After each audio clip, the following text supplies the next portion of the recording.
Hello, everybody. Welcome back to E20 Zone TV, morning edition of the player ratings. I am joined to my right by Clive, and we're Hello, here to hello. talk about last night's victory in Bedfordshire. Clive, first off, how are you this morning? I am very well. I seem to have slightly overslept this morning, just I think on the basis of the alcohol consumption last night, but it was well worth it. Yeah, Yeah, look, it was a good night. We're still unbeaten, and we go into the international break in a positive attitude. So, what's not to like? I know, mate. I know. I couldn't agree more. Unbeaten in four, three wins, one draw. What more can you say? Do you know what I mean? Like, it's been an absolute roller coaster of the first 4 weeks in the Premier League. But we get started with this man. Alfonso Areola. Clive, what you saying? Oh, for me, a little bit of a tough one to sort of grade because he made some simple errors at times, but at other times he looked really good. Yeah. I think I'm going to end up being quite kind on the ratings today, but part of me would like to say highest six, but I'm going to give him a low seven. Um, uh, yes, he had a couple of mishaps, but Luton didn't really pose much of a threat at times. So Mm. he sort of managed to get away with it, and he didn't allow those mistakes to sort of characterize the game, I guess. So, I think that shows a positive mindset of him. So I'll give him a low seven, but he's got a lot of work to improve on, I think. Uh, Hello, Barry. Hope you're all well, mate. I'm gonna go, yeah, solid seven for me. I think he was all right. I think when he was coming for corners and getting them and throwing the ball out and things like that. I don't really remember him having to make loads and loads of saves, if that makes sense. But what he did do was a Yeah, bit, do you exactly. know what I'm saying? So yeah, I'm gonna make this pretty short and sweet. I'll give him a 7 out of 10. Moving on to this man. And this man got a bit of stick last night, and I don't know where He I am did. with it. What He you did. saying? I don't understand why. His passing was good last night. He had 80%. He had a lot of the Mm, ball down that right side. The right side seemed to be what we were trying to utilize when the left really did tend to fail at times. But it yeah. was good to utilize the right more. I've noticed that Antonio, and I think Alfie even mentioned it on Twitter, that Antonio is going more on the right side of the pitch this season so far. So clearly they're trying to utilize the opposite end now. I don't think Super had a bad game. I think like when you compare to what everyone else did in defence in terms of like clearances and whatnot, the Mm, centre backs did the majority of the work. And when I say the centre backs, mostly Zouma. mm. But I think Super had a good game. He recovered the ball where he needed to. For me, a solid seven. I don't see the issue. I think I know what the problem is with people when they look at one side of the pitch to the other. When you look at Emerson going forward last night, he was electric. He was very good going Yeah, forward, Emerson. Yeah. When you look at Kafal, he's very basic in what he does going forward. He gets to the byline, and it's just either a pullback or it's just a sort of cross going into nowhere sort of thing. Yeah. And I think that, like the comparison between Emerson on the left and then Kafal on the right is night and day. Do you know what I'm saying? I don't think he was bad. The only problem is with him is all he does is get the ball and get it and just moves it up the pitch, just launches it up the pitch. And yeah. do you know what I'm saying? And sometimes I look at him and think if we had a right back who could burst out on that right hand side, we'd be very very good. I don't think he had a bad game. I'm going to be real. I thought he was all right. He's not at fault for the goal. I think it's just careless defending from the two centre halves. If I'm being honest. So I'm going to give him a 7. Really, I thought he was all right. Like I thought it's just like I thought we won the game. He wasn't at fault or anything.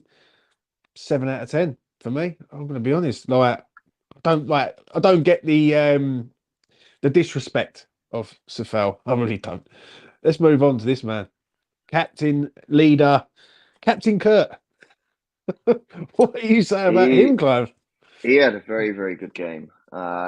Incredible game, in fact. 88% on the passing accuracy, 11 clearances. Just an incredible game overall. And he just really looked up for it the whole 90 minutes. He really Yeah, looked like he was there. For me, he was arguably my man of the match, and he Mm. gets a very high 8. I'm not going to give anyone higher than an 8 tonight, this morning rather, Mm. but he was definitely man of the match for me. I'm going to give him a strong, very, very strong 8, high 8. Like, it's just not a 9 for me. I think if he keeps the Yeah, clean sheet, it's a 9 yeah, out of 10. exactly, Yeah. exactly. I think for me, he was getting a lot of stick last night, a hell of a lot. Like, he was getting, like, every time he was going down or doing something, the Luton fans were on him all day long. I think he was excellent yesterday. That's one of the best performances I've seen with him. The only issue I have with him at present is communication. I will get onto the other centre half shortly, but I thought he was good. I thought he took his goal well. Yeah, yeah, pretty solid performance from Zouma, and long may that continue. I will say that. Then we'll move on to this man, Naif Aguerd. I don't know where to start with this one. I really don't, because I'm going to Mm. be honest. I'll back him up, but last night I thought it was one of the worst performances I've seen from him, and I've seen some like bad ones. But I thought last night he was all over the place. Like he's spooning balls, like misplacing passes, spooning balls up in the air, and not talking to the goalkeeper. The goalkeeper's not like communicating with him. It was like a man had just been thrown in there from like Sunday League and said, "Go in there and just have a game of football, basically." Because he's just all over the place. His passing was hit and miss. Um, I think their centre forward was absolutely like tormenting him in stages last night, and that's a bad sign. If he's getting done by Luton centre forward, what's he going to be like when he's up against proper centre forwards like Haaland and things like that? Uh, I'm going to be honest. I'm going to give him a 5, a high 5. I thought he Oh, wasn't good at all. I thought first half he was all over the place. I thought second half we looked a bit better, but we only looked a bit better because we was going forward. And you know how much I back Nathan Aguerd, yeah. But on this one, I can't. I just thought he was all over the place. He was, to me, it was like he wasn't fit or he wasn't on it. He just wasn't there, in my opinion. So I'll give him a high 5. Um, Clive. yeah. I'm going to give him a low 6, but I wouldn't say his passing was as bad as we thought. It was 88%, the accuracy of passing. The issue was more that the passes that we remember were the ones that almost led to Luton Yeah, but scoring, which is the it issue. I mean, he had a very is relaxed that stat pass. though, Clive? Is that stat a bit like not accurate really? Because if you're passing it sideways and back along the back line, you're going to have a high percentage, ain't you? Let's be Yeah, honest. well, of course. But I mean, the two centre backs generally had a lot of passes, Yeah, but ultimately, when you're at the back, there is going to be more pressure, and that was where Aguerd failed, right? Because yeah. Adebayo, he allowed him to get on goal, and then he lost him with another chance that allowed them to nearly score. And yeah, I mean, those were poor, but I'll give him a low 6. I think overall he didn't look too bad, but those two errors could have been very costly, and had that been another team, they would have been costly. Yeah. So he definitely got away with one, but a very low 6 for me. I think just to, before I move on to the next player, I remember it in the second half, and the ball comes in, and he's like the miscommunication between him and Areola. Yeah, Now, I don't know whose fault that is. Is that Areola's fault for not giving him a shout, or is it Aguerd's fault for not reading the situation and like seeing what's around him? And let's be honest, if Suma wasn't good last night, I don't think we win that game. no, If I'm being yeah. honest. Well, do you remember? I've said this to you before. If you remember about, was it the Palace game where Aguerd made the pass to Suchek? Suchek lost the ball. Yeah. And that was exactly what I was saying. Where yes, Suchek to an extent was to blame, but my issue was more at Aguerd at the time, and I know you disagreed at the time, but Mm, that was what I mean with Aguerd. He doesn't seem to see the whole picture or like the positional awareness of the threat that could be oncoming. And I mm. think that was again shown last night. So it is a concern for this season. But this is where Mavropanos and players like that could come in and easily replace Aguerd in the starting lineup if those errors continue. It's a shame with Aguerd. It really is because I know there's a player there. Like he's a bit like Benrahma, like, but Yeah, it's just it's just a shame. It's It was it's it was yeah, it was it's one of those, isn't it? Like Mavropanos at the end of the day was in team of the season for last season, so it's not like we actually have a good centre back situation going on. I think mm, so. yeah, Ultimately, if there isn't it, if there is an error, I think we will be seeing changes made to that sort of back line. yeah, I hear you, mate. Move on to this man, Emerson. Clive. I agree. Good going forward. Defensively, he didn't really do much. The opposite of Sufal, really.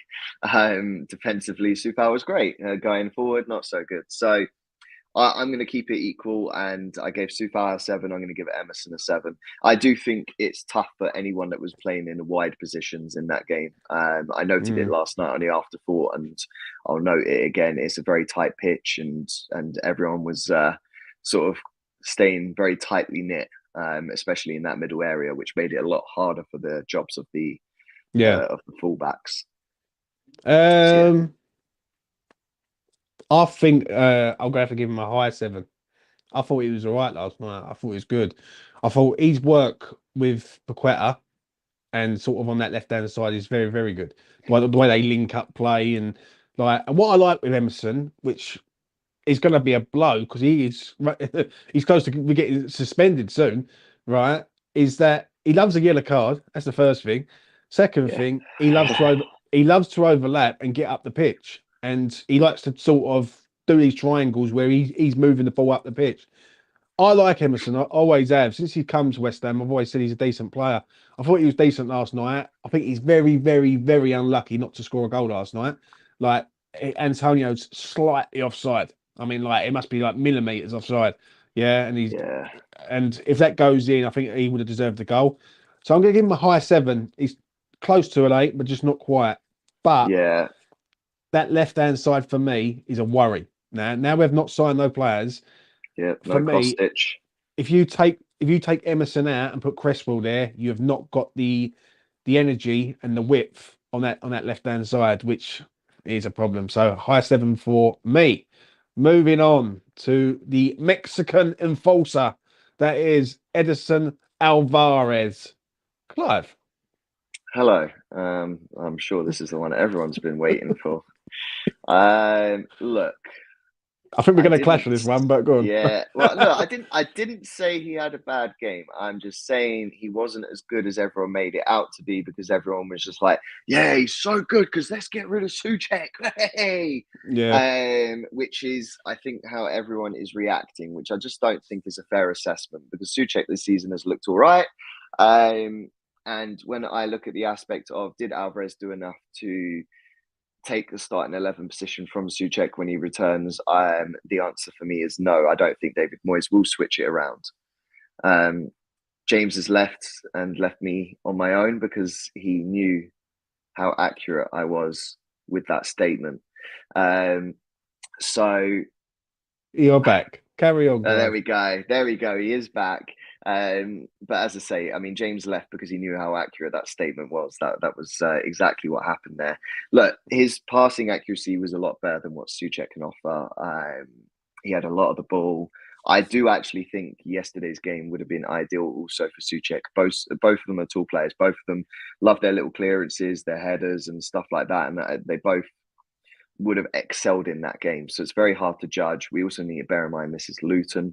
It's not like we faced a very hard opposition. Saying that, Alvarez has adapted very quickly Mm. to a team that are used to playing a little bit more lower league style. So it was good to see. And I have no issue with Alvarez in the sense of how we played. One thing I would say is that first half shot that crashed into a defender, maybe could have done more with that opportunity, but that's very tomato, very minimal. For me, a very high 7. High 7. Let's get to it with me. This man is class. I'm going to say that. He is absolutely class. And I thank you, Mark Noble. I thank you, bruv, because you've brought someone in who's absolutely phenomenal in that soundbite. I can't say enough how much I like this geezer, mate. I think he's absolutely quality. And that is no joke. Absolute no joke at all. I watched him against Brighton. I thought, how's he going to get on? Like, how's he going to get on in the Premier League? I've had a lot of opinions about Edson Alvarez. Yeah, I watched him last night, and I like the way this geezer moves, and he moves about the pitch. One thing this geezer is very, very good at, he's very composed under pressure.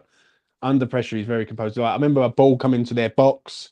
He's got the ball, he turns it, and it's like, wow. I'm thinking, like, this geezer's just got no fear. He's got no fear of nothing. I think his tackling is very good. One thing I do like about this man, and I think if you was to sit back, not watch the game and just watch him, the way he reads the game, the way he scans all the areas, like all the defensive areas, he's covering for people. I think he's absolutely superb. Um, I watched him last night, and I was like, you know what? I think we have got a player here who can go on to be. I ain't gonna say another Declan Rice, but someone who can be a defensive midfielder and solid as a rock. He could be one of the best defensive midfielders in the Premier League, in my opinion.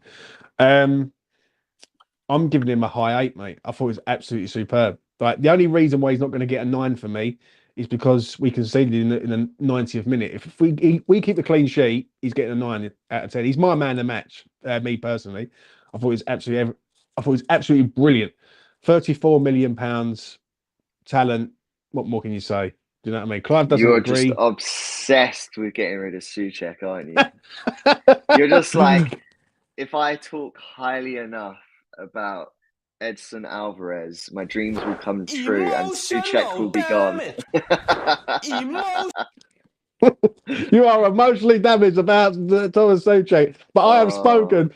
Emerson Alvarez, mate. Listen, I don't care, mate. He's just, you know, he's just good. He's very good, very like. And you know what? Shout out to all the Mexicans that I had in my chat section over the last sort of 24 hours, because they love him and they keep telling me we're gonna love him and all. And don't worry, Mexicans.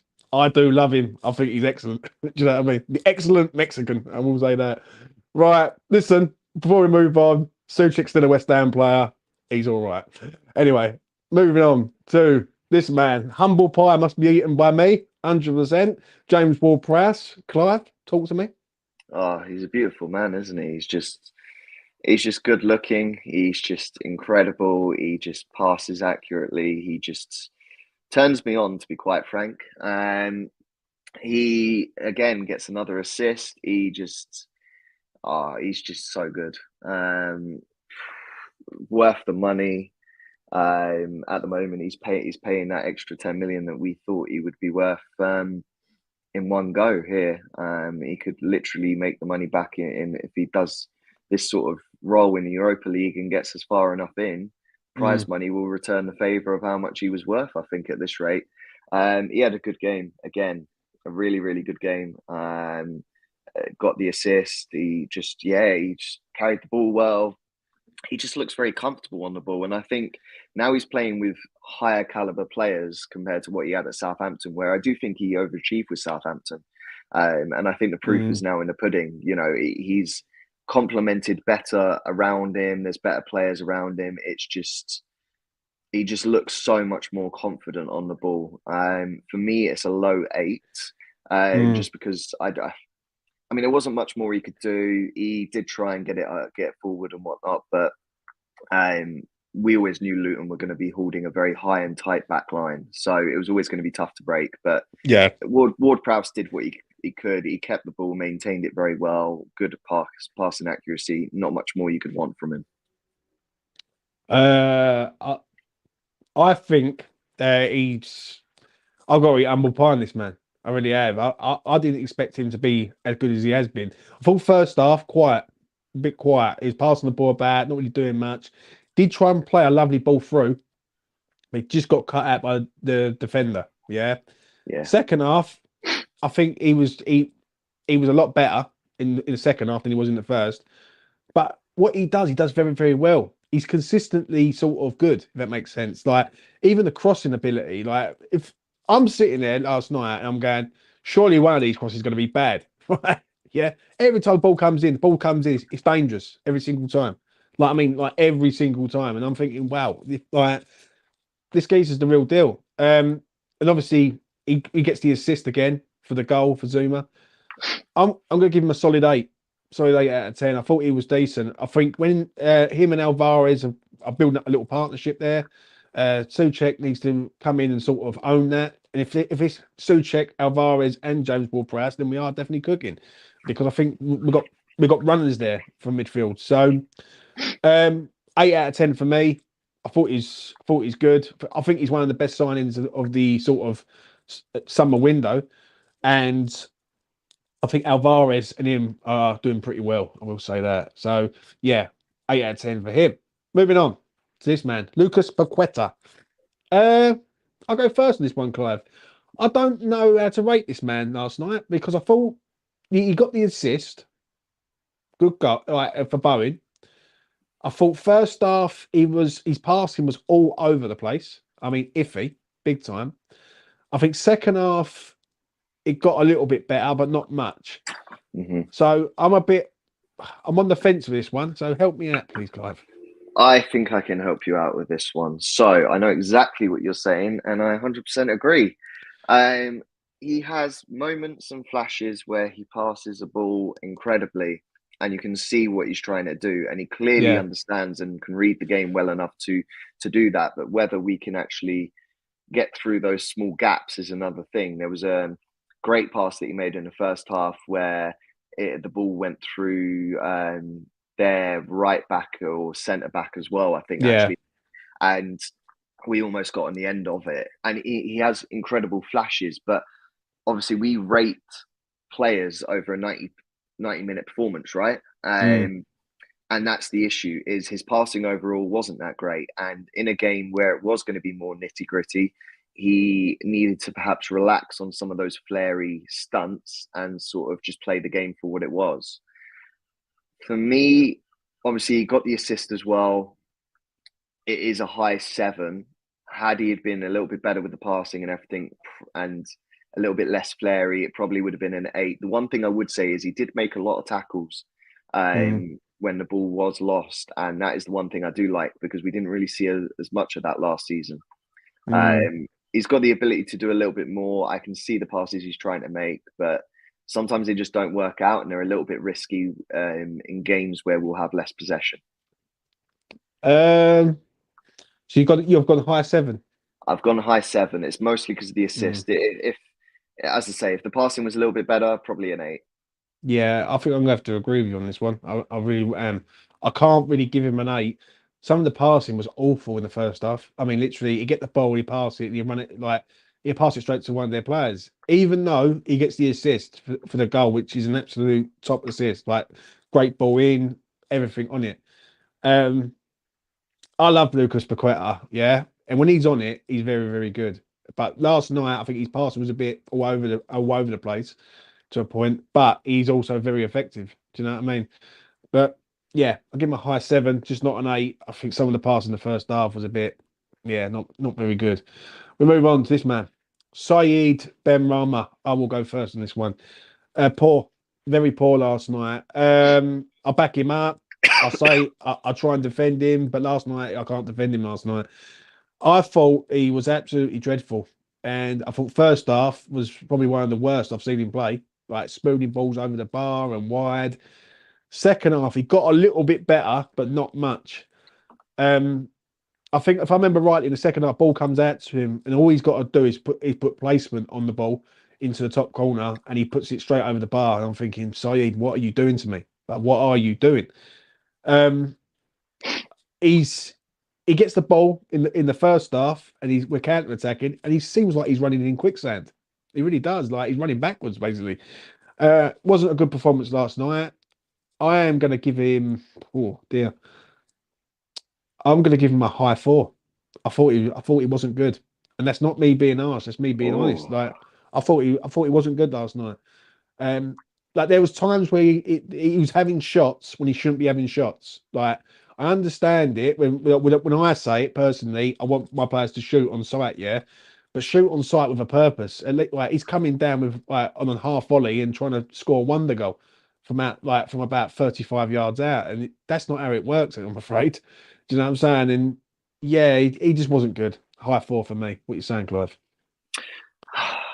Yeah, his shots weren't that accurate, and there was one that fizzled. sort of wide in the first half where he tried to sort of take it on that half volley. But he did make. I said it yesterday. I think the wing area was just so tough. It was too tight of a pitch, and we played far too much in that middle in the end because of the tightness of the pitch. So it was always going to be difficult for the wingers. The one thing I will give him is we didn't have many shots, and he did try and build by getting those shots on, sort of trying to build that confidence. Yes, they weren't great shots. His passing wasn't that bad. He made ball recoveries where required. For me, nothing special, but I'm going to go with a 6. I don't think he was bad, but I don't think he was much above average. And 6 to me is just over average. It was a very average performance. He's played a lot worse and he's played a lot better. Can't believe me you're going to disagree on Benrahma. But I know. Listen, I told you I'm being nice. I do agree with you. I do agree with you on one thing. Yeah, because one thing I did notice last night is how closed the pitch was, and sometimes the players were running into each other. Like it wasn't. Yeah. Do you know what I'm saying? So, and what does me with Benny to a point is that last week he comes off the bench. He's a completely different player. Completely different player. Yeah. He starts this week and he looks like he just doesn't know what he's doing. Do you know what I'm saying? Or like, and I like Benny and I back Benny up, but I can't just sit here and say, like I can't give him a 5 and I definitely can't give him a 6. Like this is coming from me. So, you know, he's got to do better.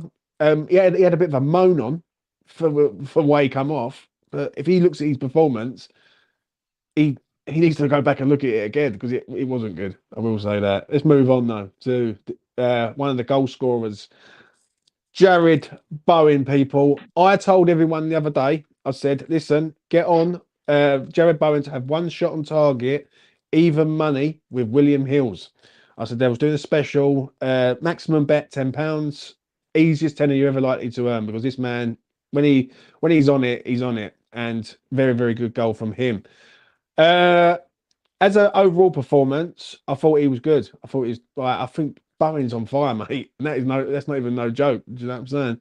So I'm gonna give him a solid 8. I thought he was decent last night. Do you know what I mean? The goal, it's a header rather than a shot. So it's me saying he can't score with his head, and he does. So that's me eating more humble pie. But you know, I thought he was decent last night. I really did, and I love Bowen. Yeah, he's the one attacking threat that you can sort of guarantee he's going to turn up week in, week out. So, yeah, solid 8 for me. Clive. He's the first West Ham player since 1930-31 to score 3 consecutive league games, which is a very incredible feat when you actually think about it. Or was it 3 consecutive away games? I can't even remember now. But he had again a good solid game. It was difficult for him. Obviously the goal, the header, the chance that he got from the Luton fans and whatnot, and you know, he kept a steady head. But again, I don't think there was much for the attackers in this game, and it's very hard to give them a high rating when a lot of the possession and the ball was kept in the middle. So for me, he gets a high 7 regardless of the goal. If we had a little bit more with the attacking prowess, maybe an 8 would have been viable, but it gets a high 7. Good game from him, though. Yeah, it was a good game from him. Without him, where would West Ham be? That's what I always say. Moving on to this man, Mikel Antonio. He's not going Saudi. He's staying in East London. I don't know what to rate Mikel Antonio, Clive. If you want me to be honest, he's another one that I'm a bit stuck on. I didn't think he'd done anything last night. I don't mean anything, really. But the opportunity to score if he had not been offside, that was all down to him, really. I mean, he held the ball perfectly, took the defender out of the position. He literally allowed the opportunity for Emerson to score, and it's just slightly offside. But he was just lacking those moments. It was missing. But when he had the ball, he held it up very well. And he was very accurate with his passing of the ball. So it's a difficult one. I don't I don't think he had enough to warrant a very high score. I also don't think he had enough to go, oh, it was only like a low 6 or something. For me, it's hard. It's either a high 6 or a low 7 because that offside is literally millimeters. Mm. And he just didn't really get a lot of the opportunity provided last night. I think I'm going to be a little bit harsh here, and I'm going to give him a low 6, but it's just because I've seen so much more of him that I think he could do more. But I Mm. think Luton did very well to do exactly what they wanted to do, and that was neutralise Antonio, and they did the perfect game plan for that, I think. Yeah, I agree with this comment 100%, but I don't agree with the rating. Antonio 7, strong but pretty invisible. I agree on that, but the rating for me is going to be a 6 out of 10. Mm. I just feel Antonio, it's either one or the other. He either affects the game or he doesn't affect the game. Do you know what I'm saying? I think he held the ball up well. I think he's strong, but I need him to be doing more. Like, i.e., like he is the centre forward, so he's got to lead by example. When Bowen's doing a little bit more than him, then like questions need to be asked. So I'm going to give him a 6 out of 10. Well, I am happy he's here. I'm happy he's here because obviously we're going to need him this season, and I just feel he's just got to do more. Like, he's got to have shots on goal when he's playing in a game. I can't have it that my centre of forwards not having no shots. Do you know what I'm saying? And I just that's the like he's the vocal point of your side, isn't he? He's the one that should be leading by example. So I'll give him a 6 out of 10. Moving on to the subs. And that is Fornals, Ings, and Kudus. Give us numbers for them players. Obviously, Kudus come on for about 5 minutes. Yeah, Kudus, there's no point rating. Danny Ings a 5 and Fornals a high 5. They didn't really do too much. They were just there to neutralise the remainder of the game, if anything. mm, Just before the international break, they did what they needed to do, but you can't give them much more than an average rating for just providing very little. yeah. I know what Gary's saying about Antonio. He's up against three centre backs, but he still can have a shot, Gary. You know what I mean? If Benrahma's shooting from everywhere, I think Antonio should be having a shot from somewhere and all. Well, I mean, there's still 11 players on both sides. It's about neutralising the opponent or trying to find gaps, and we didn't find the gaps. Yeah, as simple as that. Right, Fornals gets a high 5. I actually thought Danny Ings done okay when he come on, so I'll give him a high 5 and all. And then Kudus there's no point rating. He's only on for about 4 minutes. Moving on though to this man, the ref. I thought he was dreadful, Clive. I'm not even going to lie. What do you think of the ref? I think he played the occasion, not the game, which is very frustrating. I said this last night as well. That really frustrates me when a ref does that because they try and make it about them, which I don't like. The Yeah, one thing I would say is I have rewatched the penalty incident about 15, maybe 16 times at this point. And I also looked up the FA's ruling right. of whether that's a penalty or not. And on a very weird technicality, the ref actually made the right decision. And the weird technicality, I can't remember the exact wording. I wish I'd kept it up now. But it was something to do with where the player's arm actually is on the jump. And Yeah, because it hadn't reached higher than his shoulder, the arm, it is the motion in order to bring yourself upwards for, say, for getting a header on the ball. So mm, because the motion, the arm hadn't come up high enough, he was allowed to, or the hand hadn't come up high enough rather, because I do think it was a bit dodgy where his hands were, but yeah, that's a story for another day. But I think the ref technically had made the right decision, which is why VAR didn't refer it and go, it's a penalty. mm, Um, and we have perhaps got away with it because I do also think that if the ref had given a penalty on field, then I don't think VAR would have reversed it. So that's a very 50-50 one. But on the technicality of what the FA's ruling is for this season and penalties, it's actually accurate. mm, But it's a very iffy decision. I'm not a big fan of it. There needs to be better clarity. The PGMOL need to do better, and they need to do better quick, because this has been rumbling for about 2 or 3 years now, the handball rulings, and It's Mm. becoming a joke. No one knows whether it's a handball or not. I saw that on Twitter. And the fact that fans don't even know nowadays says everything you need to know. It's a weird one, but I'm just very glad that he didn't play that to the occasion, to be honest. I do think overall his performance was poor, but at least he made the right decision in something that was very important to the game ultimately, because that would have changed the game at that time. Yeah. So for me, he gets a 3, but that's just because he had made the right decision on such an important call. But everything else was absolutely poor. I'm going to give him a 4. I agree with everything what you just said. One thing I will say is, I think the only reason why we get away with that is because his arm is like what you've said.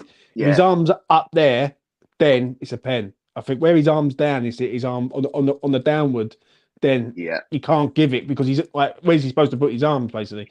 Um, I thought in certain moments, like he was a bit sort of too easy to sort of give fouls. Like I mean, like Paqueta got manhandled in one of the incidents, and Yeah. basically he says nothing, and like Paqueta's literally standing there going, well, like he just literally threw me to the ground.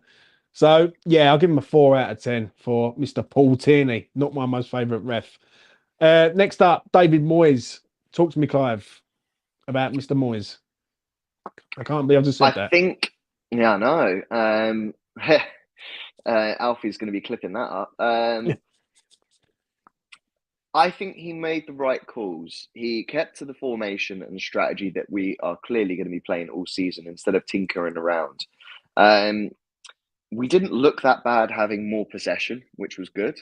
We were a little bit unsteady for the first 10 minutes, but you could also say that's because we were playing the occasion a little bit there until we had steadied our feet. Um, I think he made the right decisions with the substitutions. Benrahma looked weak. I think taking Antonio off was smart.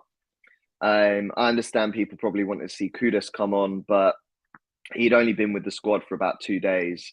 And I think introducing him once he's integrated fully into the squad during the international break would be more ideal and beneficial for all. I know people just want to see a new signing go on straight away, but let's wait until the City game. Yeah, I think look, he played exactly how he intended to. Moyes did a little bit of tinkering, I think, for us to play more in the middle, because the pitch was very tight. And we almost did get a little bit found out, but it was always going to be a tough game. And I think he did what he had to do to get the 3 points. Mm. So ultimately for me, Moyes gets a strong 8. Uh, I think he picked the right team. Like I know it was obvious. He brought Nath back in. It was on Nath Aguerd for not performing. Um, I don't really see Moyes as a bad one in this game. I think he just picked the right team. He played the game and basically worked it out in the end, sort of thing. Tinkered a few things about, made the subs at the right time. Obviously, Benrahma was poor. He takes him off and brings Fornals on, so he identifies that straight away, whether or not Benny likes it or not. Um, the only thing I will say, I'm a bit disappointed with David Moyes last night, but you can't judge him on the game as a whole. Is not bringing Kudus on for like 10 minutes. Like I would have liked to have seen Kudus on the pitch for longer than 4 minutes, but we've got to respect that he's just joined a new team. He's got to sort out the style that we're going to play and the way we work basically. So I'm going to give Moyes. I'm going to give Moyes a 7 out of 10. It wasn't pretty, but we got the job done. And that's what it's about at the end of the day. I don't care how we play as long as we win. And if we're winning games of football, every West Ham fan's happy for a weekend, isn't it? Let's be honest. So, yeah, 7 out of 10 for David Moyes. Right. That has been the player ratings, Clive. Anything else you'd like to add, Clive? Yes, sir, I do. I believe I have the fixture list for the Europa League. I've seen it. I know. Yeah. So, Yes, and the first game away from home is Fireball, is isn't it? yeah. So, well, the good news is we've got Topola in 21st of September. So when we've got a hard fixture list with Manchester City, Liverpool, we also because we've got like 4 games in 10 days. In Mm. that, we've also got Topola and we've also got Lincoln. So we've got 2 games that on paper we should be decimating the teams, and 2 games that you know, where we can actually sort of relax a little bit, perhaps with some of the players, in order for them to be playing the games against Manchester City and the games against Liverpool, and sort of focus on the league at the same time. So thankfully the fixture list has gone well, but yes, our first away game is Freiburg, and that's obviously going to be without any fans due to our little UEFA ban. We've then got Olympiacos away next, which that's going to be a cracking away day. And then straight after that, we've got Olympiacos at home, Topola away, and then we finish with what could actually matter at the end of the match days, the home fixture on the 14th of December against Freiburg, which ultimately could be seeing us finishing top or second in that group, I believe, depending on the Freiburg away performance. So, yeah, I think somehow the fixtures have gone relatively okay for us. I'd rather we had Topola away as our first fixture, but beggars can't be choosers. At the end of the day, we've got to accept the ban, and I think the fixture list has been kind to us in the sense of, you know, we've got Man City, we've got Liverpool, and we can sort of focus on those league fixtures whilst playing the cup games around us. So I think we're very lucky to have that situation have happened. Yeah, I agree, mate. I agree. Obviously, getting the home fixture first against that lesser team is good because it can get us. We can get 3 points, and then we can go to Germany with no fear, basically. And obviously, no fans are there, but you know what West Ham are like when they play with no fans. They play even better. So, you know what I'm saying? We will see what happens with that. Clive, thank you very much for coming on, mate. I really do appreciate it. No, yeah, thank you for having me as per. And yeah. No worries at all, mate. Please do smash a like on the video. Please do subscribe to E20 Zone TV. And if you want to become a member, I'm doing a lot of stuff on the membership, me and the boys, tactical analysis and things like that. Go over and check the membership perks out. Gold members get everything. The other membership is just for the funky stickers and things like that that Tom decided to put on there. So, yeah, go over and check that out on the membership perks. I'll be back next week. We're having the weekend off. That's it now. We're done for the weekend. I'm gonna chill. Boys are gonna chill. Clivey's gonna chill. We're all so chilled. You know what I mean? We're top of the league. What more do we want? Anyway, from me to you, have a good weekend, and I will see you again in the next one. Take care of yourselves and each other.